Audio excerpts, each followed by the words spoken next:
Yeah, good morning, everyone.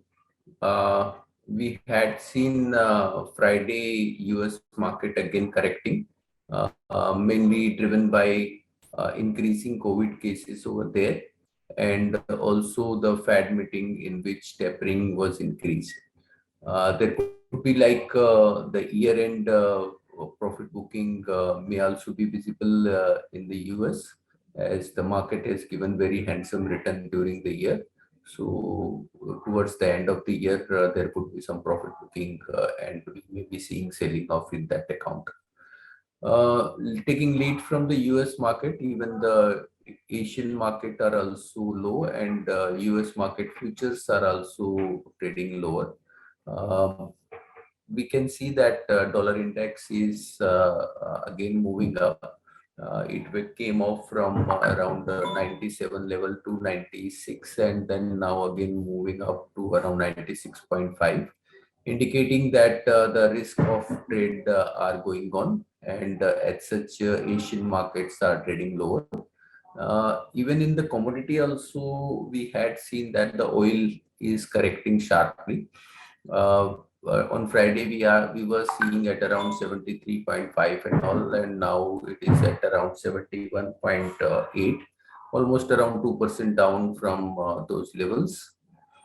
Apart from that, the other commodities like metal are not seeing that much reactions.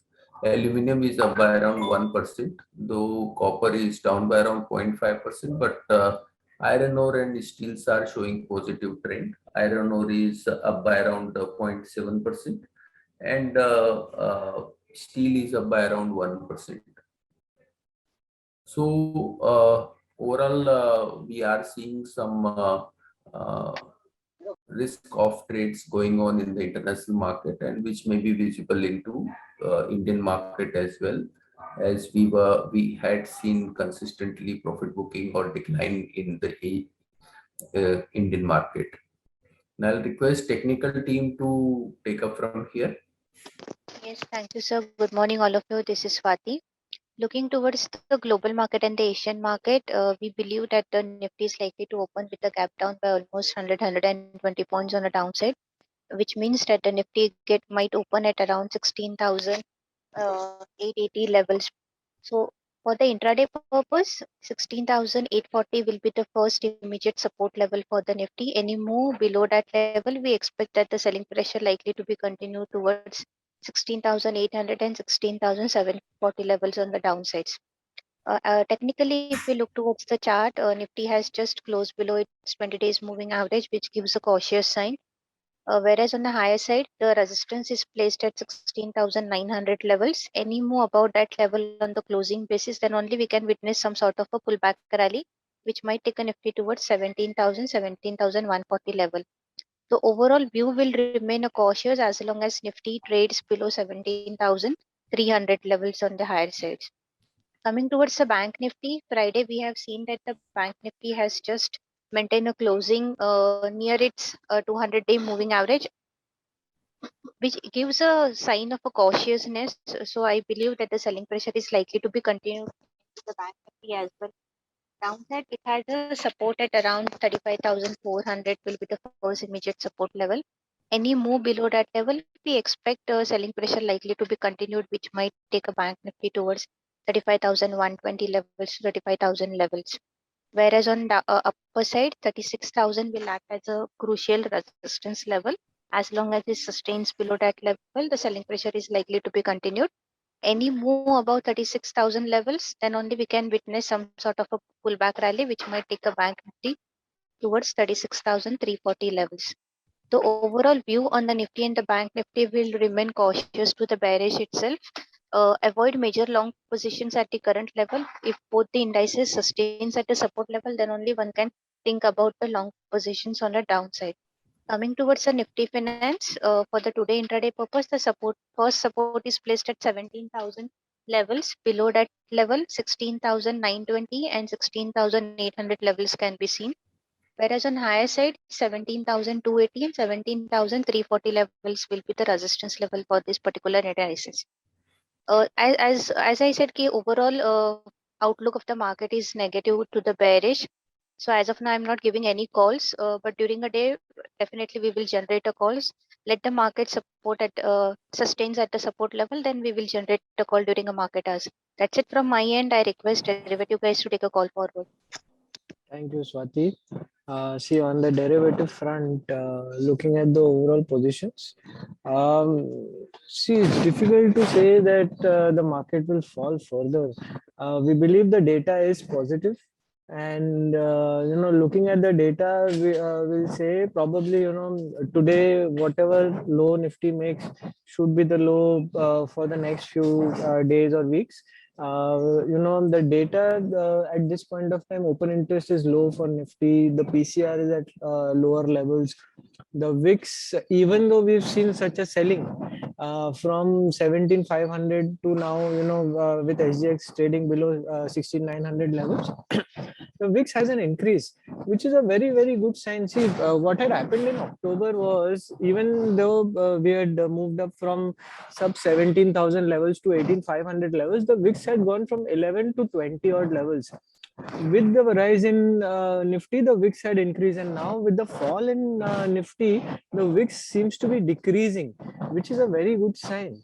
So, all in all, we believe this selling is short-lived and likely to witness a good V-shaped recovery probably in the next 2 or 3 days.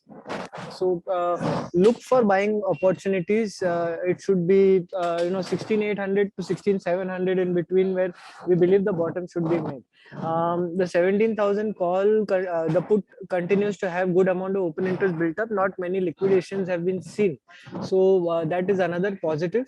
We believe once in the next 2 or 3 days again 17,000 will be crossed above. From the stock specific front, looking at the overall stocks, there has been selling which is going on, but pharma seems to be good. So believe one can look to buy pharma on every decline. They are likely to witness good buying in the coming days. That's it from my side. I'd like to ask the fundamental team to take over, please. Good morning, everyone. So a quick update on the city gas distribution front. So currently India has around 228 areas all over India where government has started gas distribution. And in the latest round, the 11th round, government had invited 61 more areas, which is almost more than 25% of the existing areas for licensing out CNG and cooking gas. So against these 61 areas, government received bids for 430. Government received 430 bids. So this will entail an investment of almost 80,000 crores in coming few years. So this will be positive for companies that will be supplying gas compressors and cylinders. So for example, companies like Kirloskar Pneumatic and Everest Kanto Cylinder. So positive for these companies. Thank you. Good morning, everyone. Cipla has received a USFDA approval for its lenalidomide injection based on an NDA submitted under 505(b)(2) filing pathway. This is a good opportunity for Cipla, and so this is positive because this is the final approval and it paves ways to start for Cipla to start marketing the product. India's antitrust agency, that is CCI, has suspended Amazon's deal with Future Group, and also in fact put up a penalty of around 200 crores on Amazon, saying that the disclosure by the Amazon for the reasons for buying the Future Group are not enough. This paves way for Reliance to acquire the Future, which the deal is pending because of this Amazon and Future Group case going on. So this is positive for Future Group and for Reliance in today's trade. Thank you. Yeah, apart from that, IRB has received one large order of around 6,500 crores for the development of Ganga Express. This will be a 36-year project on PPP mode, and will act quite positive, considering that this will be a very large order, and post this order, the total order book has increased to 19,000 crores. So will act as positive for IRB Infra. Apart from that, one of the company that is Sapphire Food, we met the management few days back. Considering their financials and all, we feel that the company can do very well. This is a new listed company and came up with IPO at price of 1180. This is a franchisee brand of Yum Limited, which is in QSR and has a franchisee for KFC and Pizza Hut, similar to Devyani. As compared to Devyani, Sapphire Food is comparatively smaller. Devyani has stores of around 800 towards the end of Q2, whereas the Sapphire will have Q2 and stores of around 480. Profitability also a bit lower than Devyani. Devyani has made margins of around 24% in Q2, whereas the Sapphire Food will be doing margins of around 20% in Q2.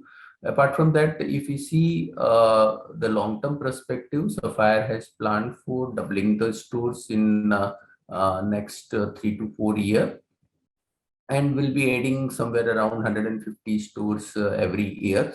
QSR is a long-run high growth industry for India, considering that the market penetration is still quite low, and the industry itself can grow around 20% for next 5-7 years. Considering that all the QSRs are getting comparatively good valuations.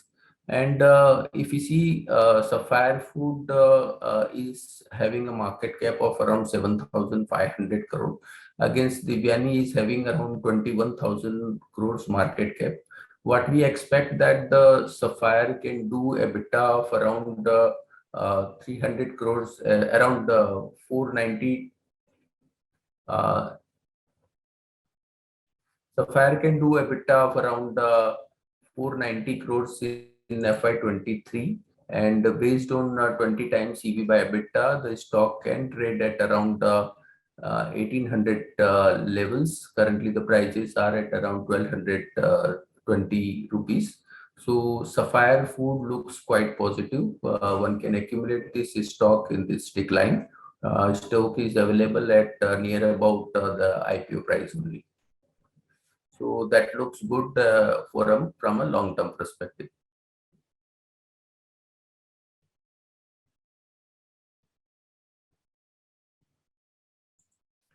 Anything else, or we can close the call? So we can close the call now. Yeah, okay. Thank you very much. And that's all from us. Have a great day. Subscribe to our YouTube channel for in-depth interviews of India Inc. and press the bell icon so that you do not miss our updates.